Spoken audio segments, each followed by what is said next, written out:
So I gotta give a quick heads up on this video. This was recorded in May of 2023, and back then I was kind of showing my face on camera, but I'm not comfortable with that anymore, and that's for reasons that maybe I'll talk about later in the year, I'm not sure. In any case, the audio is going to sound scuffed as frick throughout the video, and whenever that happens, just to know that that is coming straight from those recordings. Hopefully that doesn't ruin the experience of this video too much, but like, yeah, I had to change that, I'm sorry. This video needed to go back up, it's been gone for a few months at this point, it's just, we'll talk about it later, I'm sure.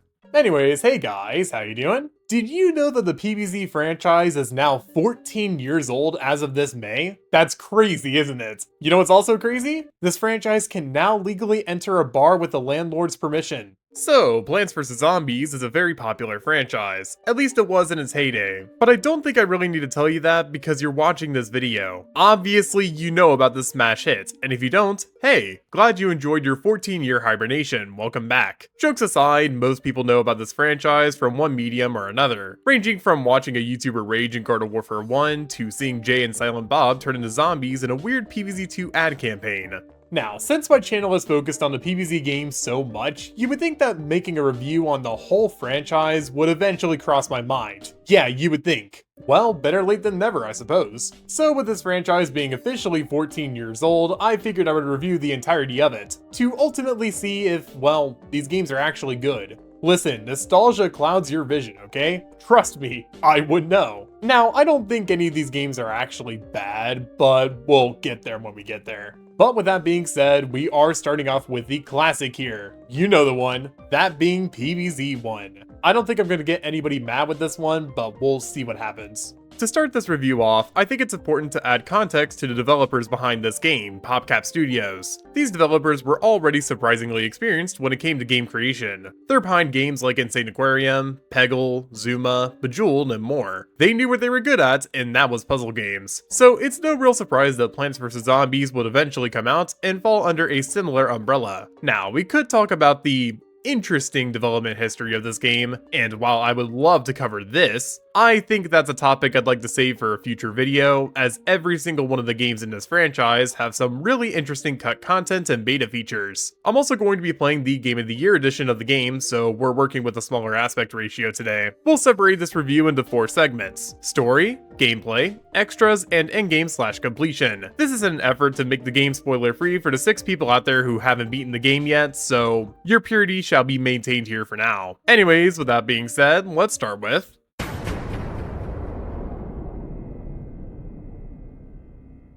zombies are attacking your home. Team up with your crazy neighbor and hold off the onslaught. And let me check my script here, and that's all she wrote. Okay, jokes aside, the story in this game is very much non-existent. There's not much here besides your wacky neighbor, Crazy Dave. He's a character, that's for sure. The real charm of this story here is its simplicity and Dave. Truly, there's not much more to it than that. But then again, were you expecting a story like Xenoblade in a game about plants fighting zombies? I didn't think so. There is one big lore drop towards the end of the game, but we'll discuss that once we get to the final section. So until then, let's move on to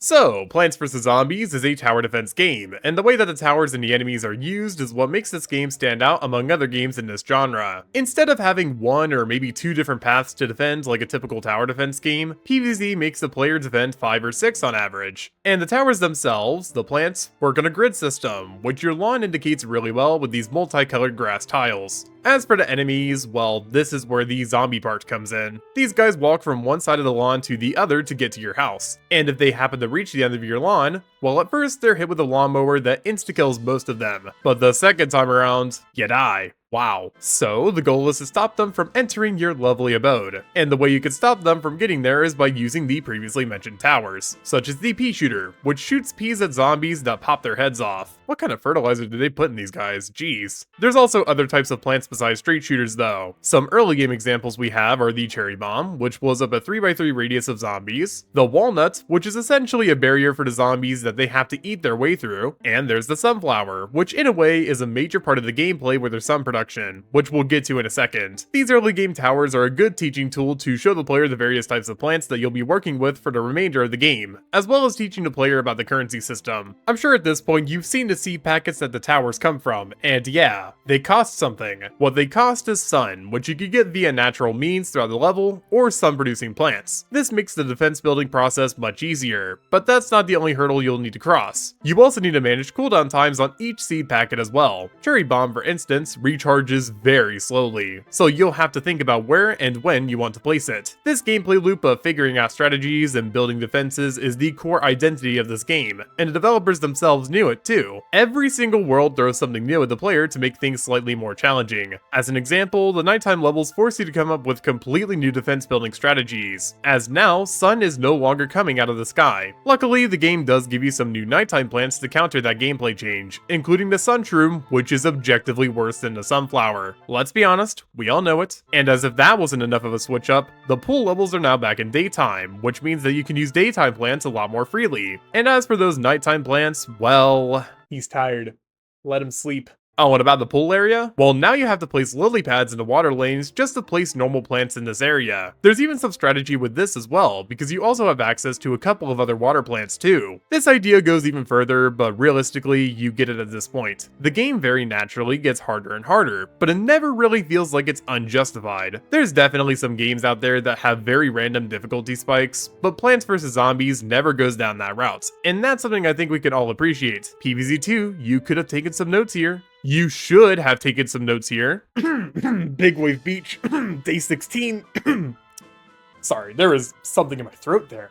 God, oh, allergy season, am I right? I did mention that the game throws more and more challenges at you as you go on, and one of the more notable challenges they made were the zombie variants. We've already discussed the basic brown coats and such that just waddle to your house, but they're not the only type of zombie that we have to worry about here. We've also got zombies like the pole vaulter, which vaults over a short plant on your lawn. This can make one of your defenses completely useless, and that can definitely be a problem in harder levels. There's also tanky zombies like the All-Star, which have a lot of HP that you have to break through. And heck, if you want to get really annoying here, we even have a ladder zombie, which can place a ladder on specifically your wall plants that any zombie can simply walk on. But with these new threats, PopCap found a good way to balance how the player could take them down too. All of these zombies have at least one big counter, like the pole vaulter being stopped by the tall net, the All-Star losing his tankiness via Magnet Shroom's magnetic grasp, and the ladder zombie meeting an early demise by lobbing plants such as the cabbage bolt. This right here only adds to the gameplay loop of building a good defense, and I love it. And to add on to this, if you still need help against these zombies, well, Crazy Dave happens to own a shop that you can buy special plants and level bonuses from, using currency dropped by the zombies. We'll cover more of this later, but what you need to know about the shop now is that it helps you out by giving you an opportunity to buy more seed slots that allow you to bring more plants into levels. That is such a luxury for this game, you have no idea. I gotta say, this gameplay loop of getting new plants and learning how to counter new zombies is really solid. But with that being said, I do have one small complaint about it, and I feel like I just have to discuss it because it's important to showcase how limited this game can be sometimes. Some zombies only have one counter, and because of that, sometimes it can feel like you're bringing a plant into a level simply because you don't want to deal with that specific zombie. The best example of that to me is easily Split Pea, as the only zombie it truly counters would be the Digger zombie. I know I'm nitpicking here, but with the game so good, I feel like I have to bring it up at least once. Now, with all of this being said, the tower defense aspect of the game isn't always the focus here. Every once in a while, the levels are broken up by mini-games and auto levels that give you plants to place. These levels are frequent enough to the point where it's a nice change of pace, and the levels themselves are also quite fun. I mean, look at this. I'm playing whack-a-mole with zombies. This is just fun. So overall, PVZ has very enjoyable and unique gameplay. It's interesting to see such a well-executed take on the tower defense genre, and it's honestly jarring to think about the fact that this might be the best-selling tower defense game ever made. But obviously, this isn't the whole focus of this game. Up next, we're covering the other side, that being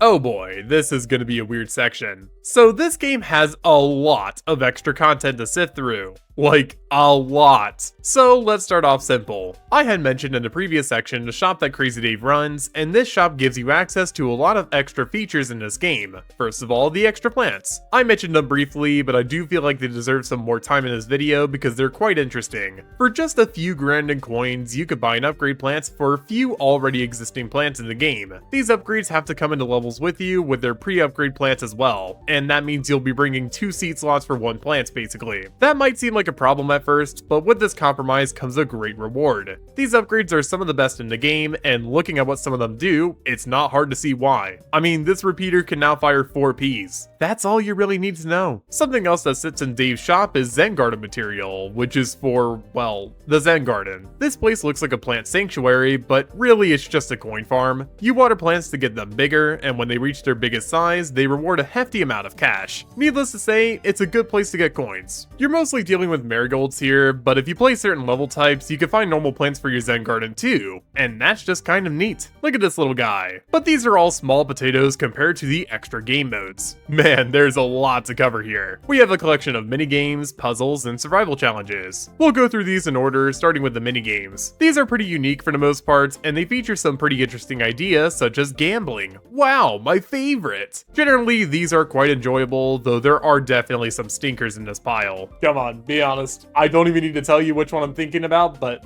we all know. We all know which one I'm talking about here. As for the puzzles, these are comprised of 2 special types, Facebreaker and iZombie. Facebreaker is actually a level type found in the main campaign, and it's pretty fun there. You just break vases, and your goal is to break all of them without dying to the zombies that hide in them. You get plants from the vases too, so it's not too hard to fight. But man, with the Facebreaker you find in the puzzles menu, oh boy, this is tough. I'm not gonna lie, my first death in getting footage for this video was on Facebreaker, and that still shocks me, even after watching it while editing this. God, that's embarrassing. Besides that slight hiccup, this puzzle type is one that I enjoy a lot overall, and it can be quite challenging as I can clearly demonstrate here. As for iZombie, this is where things get really interesting. This game mode lets you play as the zombies. Wait, what? Okay, so basically the zombies want to train their yard invasion set of skills, and Crazy Dave just kind of lets them? I mean, he made them fight cardboard cutouts of plants, but it's still helping them regardless. Why are you like this? The premise is easy to get, but the puzzles themselves are super interesting. Like, the way you get brains, your new sun type currency, is by eating sunflowers, and the zombie types you're given to place are really varied, which can lead to you having to figure out the best way to take out these cardboard but still very much real threats. Playing as the zombies is one thing, but dealing with the plants in such a unique way is really cool, and this is easily the best side content in this game if you ask me, which hurts even more to think about when you realize that iZombie is one of the only non-returning game mode types in PVZ2. Ouch. As for the final game mode, we have Survival. Survival is exactly what it sounds like. You simply just play regular levels, but you're able to continue fighting the Horde after they're initially destroyed. It feels weird being able to choose plants between flags, but it also kind of feels right. But to counter this ability, the zombies also change between flags. So in a way, it's like a strategy game here. You could change your seed packets, but so can the zombies. Wait, that analogy doesn't work. Overall, these are quite fun to play, and they even have hard mode variants for those of you insane enough to tackle them. They're not really much tougher, but they still present more of a challenge, so it works out. So that is most of the extra content. I skipped over some of it, but really there's not much more than what I already mentioned. And with that being said, now we can finally move on to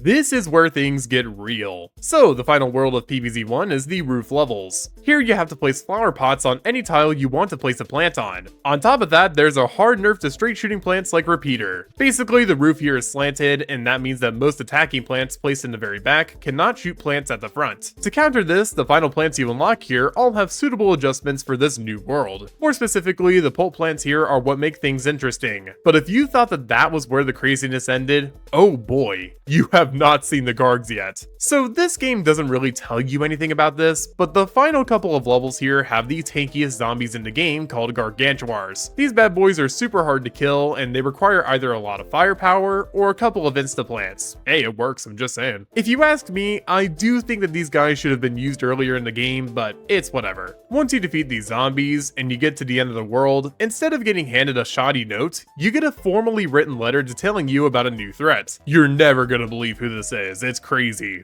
It's Dr. Edgar Zomboss. Sorry for the spoiler, my bad. Yeah, okay, admittedly this reveal is not shocking nowadays, but to think that the true main villain of the game didn't show his face until the very end is very interesting to think about. I mean, it explains why zombies were targeting your house in particular, at least. But now this is the final fight, and man, it's good. Here you just have to fend off against Zomboss in a 1v1, until he sends his zombies down, then it's just unfair. He uses a lot of dirty tricks in this battle, like sending super tanky zombies and throwing a goddamn RV at your roof. That's just rude. To counter this, you're given a lot of pretty good plants, and some of these happen to counter some of his attacks too. The ice shroom stops his lava ball, and the jalapeno stops his ice ball. It's simple stuff, but it's a nice change compared to the rest of the game where you don't even have to think about what you're placing. It's a grueling fight, but once you take him down, you're treated to a banger of a conclusion. He surrenders and the zombies just party with you. Then the credits roll. Simple beginnings and simple endings. That's what this game is all about, and I love it for that. Now, this isn't really where the game ends. If you want to go for 100% completion, then you have to beat the campaign a second time. Here, Dave decides to pick some plants for you, and the levels are also longer too. To add on to this, you also need to play all of the survival modes to unlock Endless, which is truly the gift that keeps on giving in this community. God, this mode is nuts. But after all that, you're basically done with PVZ1. The game isn't too long or anything, and I'm okay with that. Sometimes less is more, and in the case of PVZ1, it's completely justified. And to think, there is so much more I could talk about with PVZ1 too. I could talk about the PvP mode and the Xbox 360 and PlayStation versions of this game.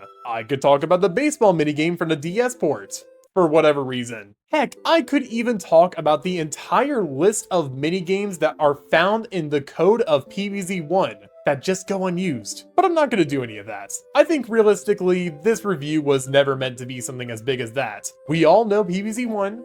Let's face it, so why should I bother doing that? But with that being said, I will be wrapping up things here. Thank you all so much for watching until the end, I really do appreciate it. This video is one of the most experimental I've ever made, I'll tell you that much. But this is going to be a whole series, so hopefully things improve some more. We'll see. Oh, and if you did watch it till the end, then I'm sure you'd like my content. And if so, maybe you could subscribe. That would help me out a lot. And as for what I'm going to do next month, well, there's a little title that came out before PVZ2 that I feel like we have to cover at some point. So I'm gonna get to that. Alright, well I'm gonna research that weirdness. So, peace.